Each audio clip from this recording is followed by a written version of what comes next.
Ever noticed how the best business owners make their expertise look so effortless? Like they can jump on any podcast, hop into any conversation, or show up at any summit and articulate exactly what they do and how they help without sounding rehearsed or salesy or like they've given the presentation a million billion times before. So here's what a lot of people don't realize. It's not that they're memorizing a perfect pitch or they're memorizing their structure or they're memorizing how they do something. It's all about the fact that they created a framework that makes their expertise make sense. And it doesn't just make their expertise make sense and like what they're trying to teach make sense to you, but it also helps them to make sense of it for themselves when they're in any environment, any circumstance. When I created the first framework, I noticed everything changed. Not only was I positioning my program in a really unique way, but suddenly talking about my work felt natural. It felt easy. It felt like I could go on any podcast, any summit, talking to anybody in the DMs, and I could break down my expertise and break down the process in a way that felt really connected. It was no longer like a jumbled mess. It was a circle. It was a framework. And it was something that I could just talk about with no prep from that point on. Today, I'm going to share with you how to create your own framework. So, anytime that you are talking about your offers, your expertise, it's clear that you know what you're talking about, you're the expert, and you should be trusted. So, what is a framework? And I love this really basic definition of what a framework is. And it's literally just a basic structure underlying a system, concept, or a text. And good frameworks aren't created just for like the sake of having one. They emerge from truly understanding your topic. They should reflect very natural patterns and connections that you've discovered through your unique lived experiences. When I first tried creating a framework for my DM sales process, I made the mistake of forcing an acronym. And when I step back and look at what actually worked with my clients and what worked when I was selling the DMs, the real framework emerged naturally. So if you're kind of like, okay, why do I want to have a framework? Number one is it positions you as a thought leader. It makes you really hard to copy. Like it is so easy to create a website these days and just regurgitate information from AI or a course you took or a book that you read. But having a framework makes you really hard to copy. It makes you truly like a category of one in whatever it is that you teach. Because when you're teaching a course based on a framework, you are naturally building the steps in that course and the modules based on that framework, which somebody can copy the course, but they can't copy the framework. It just won't work. It also helps you articulate what you do clearly and consistently. And in this world, consistency is one of the most important things you can do for your brand. Whether you're recording a TikTok, a YouTube, on a podcast, guesting in somebody's summit or in somebody else's community, your consistent message just has to be there through it all. That through line has to show up. It also helps you to get away from vague concepts and really like stand in your expertise in a way that connects with your audience and also is memorable. Like you can't be memorable and be vague at the same time. And you get to stand on your secret sauce, which is super cool. Everybody wants a secret sauce and something that like makes them special and makes them like the it person for whatever it is you do. So a framework helps you to really stand on your secret sauce. And by creating a signature framework, it tells everyone that what you teach can only be taught by you. You're not taking it from someone else. This is your signature approach. This is your skill that you honed over the years. And a framework also makes your job really easy to deliver consistent results with and ensure that everyone is getting the same experience when they work with you. For example, think about going to a restaurant and you order a mocktail, and there is a very specific recipe that ensures every drink tastes the same and is providing the same experience. And that's what you want to create, the same experience for every student, every member, every audience member. You want everybody to have the same experience, so hopefully they can get the same results. Now, yes, like a lot goes into obviously delivering results. Like you can't make somebody do something, but you want to at least make sure that everybody gets the same experience when they work with you or learn from you. So I want to move on to what makes a good framework, and then we'll be talking about how to create your framework. So it's got to be simple enough that you can remember it, but also deep enough to have some meaning and deep enough that you're able to infuse stories throughout. So, like one of the steps in my Sell and DMs framework is nurture and note. And I can tell a story on how to identify what stage of the buyer's journey a lead is in by telling a story about questions that I've gotten in the DMs. And it's a way for me to remember what I'm talking about when I'm talking about it and how it all connects. And it's also super simple that way. It should also follow some sort of a logical progression, which we will talk about more here shortly. It should address a very real pain point or a very real struggle that your audience has. So if you aren't that familiar with your audience and you don't know what they're struggling with and you don't know exactly what it is that you're going to do, take the time to do some calls with some clients, do some calls with some people online, and just really get a better understanding of their pain points and their problems because that's going to direct everything moving forward. Your framework should also be able to be explained in different ways for different audiences. Like my Sell and DMs framework, I can explain that for service providers. I can explain that for course creators. I can explain that for YouTubers trying to sell sponsorships, but I can explain my Sell and DMs framework to any audience that you put me in front of, which is why I've been in summits teaching how to sell in the DMs with a ton of different audiences, from course creators to summit hosts to VIP days to Etsy sellers, even. Like, I can explain my framework to any audience you put me in front of. So that's one of the ways that you know if you have a good framework. And it also should work as a teaching tool, but also as an implementation guide. Like my Sell and DMs framework, which I promise I won't keep using that as an example, it just is a good one in my opinion, it is literally going through the modules. As you go through the modules, you are going through the framework and you are learning the framework and how the framework works. So it works as a teaching tool as well as an implementation guide in that way.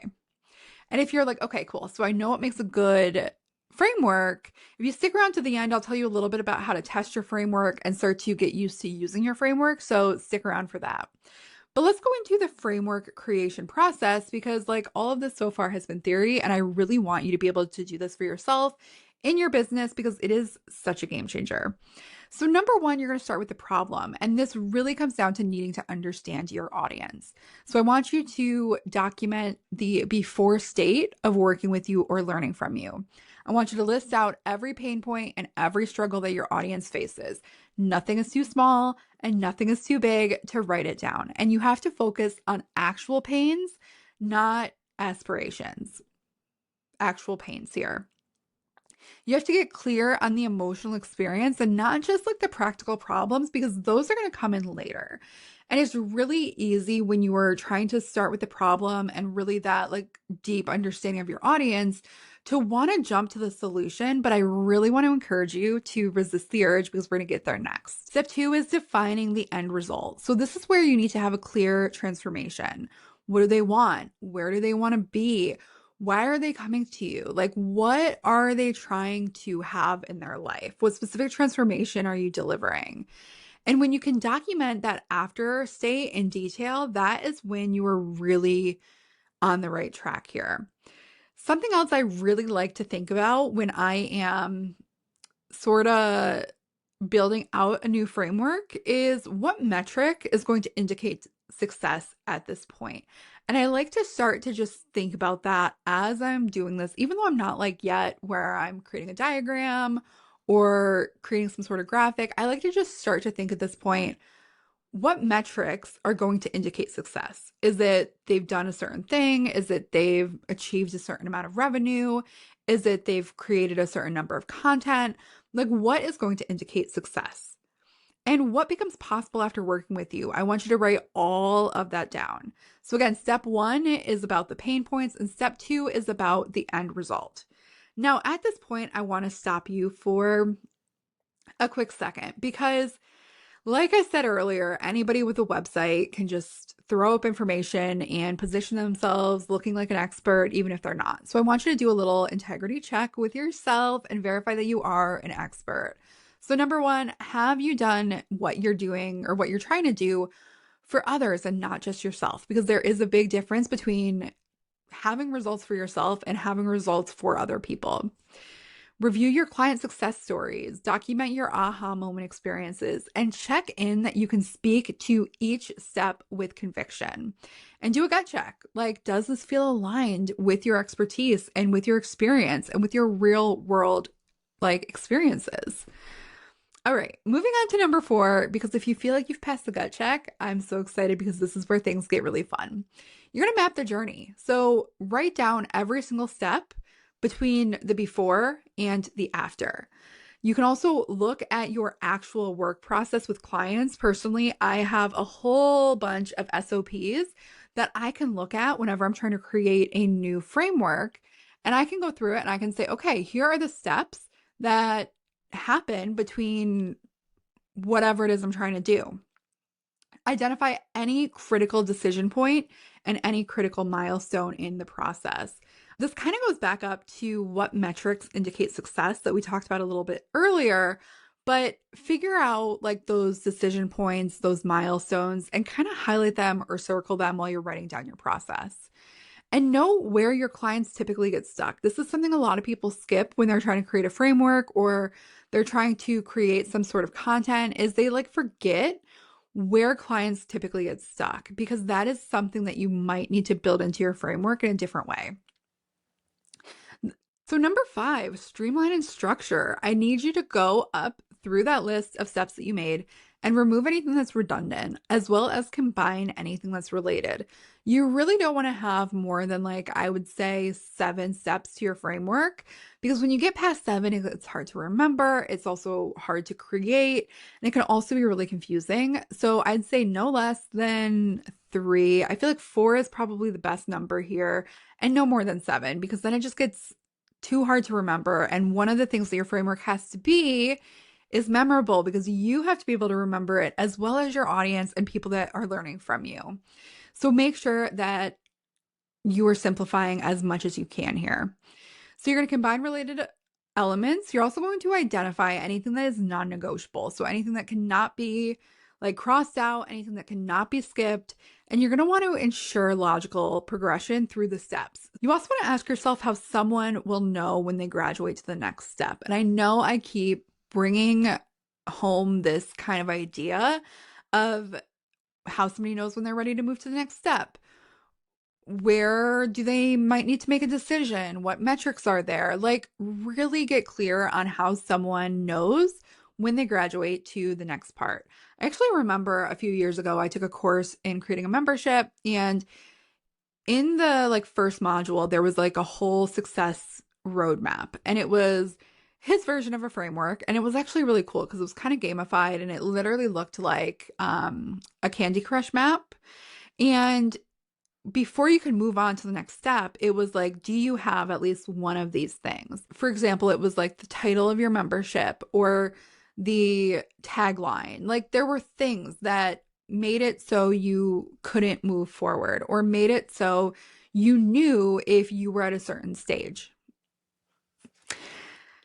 Number 6 is you're going to choose your shape. So your shape is your visual story. It is what emotion you want to convey. So think about it. If you are showing a linear chart, that's going to show a linear progression. It's going to show a clear progression. However, circle can kind of imply there's a continuous improvement. For example, my Cell and Dance framework that I've shown is a circle. So that shows continuous improvement. It shows that it's not building on one another necessarily, but it's very relationship oriented. A pyramid shows kind of building blocks, or it shows that there is a foundation there, right? A matrix can show relationships between things. So shapes can really match how the transformation happens. So test to see if shapes can help you to explain the process. I was actually in a program back in 2021 or 2022, and it was in a pyramid, and it was really nice because it was clear that each module and each thing that I was doing built upon what I did previously. And that helped me to remember what it was. So think about the shape that makes the most sense for your transformation. Number 7 is make it memorable and make it usable. So give it a purposeful name. Like mine is Sell in DMs Framework. Why? Because it teaches you how to sell in the DMs. Use clear and consistent terminology. And one of the ways that you can do this is like if you are creating this framework for a course, you can use that as like, you can use pieces of your framework as the title of modules or the titles of specific lessons. And that can be a way to really tie it back together and make it more memorable to your people. Similarly, if you are doing some sort of a training, a guest training, your slides can actually tie back to key parts of your framework. One of the ways I do this is I actually have a training that I do that is called something like how to build a successful marketing strategy, basically. And what I will do is I will show like kind of an overview of the method that I teach. And then throughout the presentation, I will have like a little like sub note of text on there that's like, this is covered in da da da da da part of the framework. You're going to want to keep the language simple yet powerful. So don't use words that you can't pronounce. Don't use words that are confusing.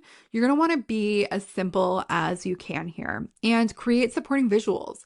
So that can be colors, that can be arrows, that can be like a little like push pin sort of thing on top of some part, but test explanations and test them with different audiences. And over time, you will start to hone in on like what really works for the thing that you are trying to teach and what you are trying to show. And last but not least, I want to talk a little bit about validating and refining. The best way that you can do this is actually by testing your framework with someone outside of your industry. I love to talk business with my husband because he is not on social media. He is not in marketing. He is not chronically online. He is like the perfect person for me to try to explain something to because he doesn't know. We live in different worlds. He's an electrician and I'm a creative. I'm in marketing, right? So we can talk about things and really see if the way that we're explaining it actually makes sense or if it just makes sense to us. So don't talk to your biz bestie. Actually go to somebody outside of your industry and try to explain your framework to them. Can you use it to diagnose real problems? So what I want you to do is like look at your framework and see if you can diagnose a problem by using the framework. Can somebody ask you a question and are you able to answer that question by pointing to a specific part of your framework? I also want you to practice explaining it in different ways. One of the best things that you can do is actually just a series of live videos on Instagram or Facebook or YouTube or wherever it is that you have an audience and start explaining your framework in different ways and make sure that it is making sense. That is how you're going to validate and refine your framework is by practicing and explaining it over and over and over again. And don't be afraid to refine your framework as you are learning because testing and validating and making sure that it makes sense and can stand the test of time is such an ongoing process. So, and as things change, this is going to change as well. So make sure you are practicing to explain it in different ways. And as you are explaining it, and as you are doing live videos, and as you are rinsing and repeating the process, don't be afraid to refine it. Don't be afraid to change words here and there. Don't be afraid to talk about different stories with it and see what sticks, what makes people's eyes light up, what makes you get the questions that you want to get to talk about your offer. So last but not least, I want to leave you with how to actually use your framework in your day-to-day marketing life, right? Like how do you apply your framework to things like podcasts, conferences, events, webinars, live trainings? Like how do you actually apply it? So when it comes time to using your framework, just get used to explaining it. You can't just like vomit out your framework. You have to explain it and deliver it. You have to infuse stories into your framework. So one of the best things you can do right now is start by using your framework in live videos and just get used to explaining it. You're very, very, very quickly going to realize where you're losing people and you'll be able to make those tweaks and it'll just make you stronger moving forward. If you like this video, I would love it if you would give me a thumbs up and subscribe so you never miss a video. I'm currently in the middle of a YouTube challenge So for the next 3 months, I am posting as many videos as I can possibly create. And yeah, if you'd love to learn something specific, please drop a comment. And in the meantime, I will see you next time.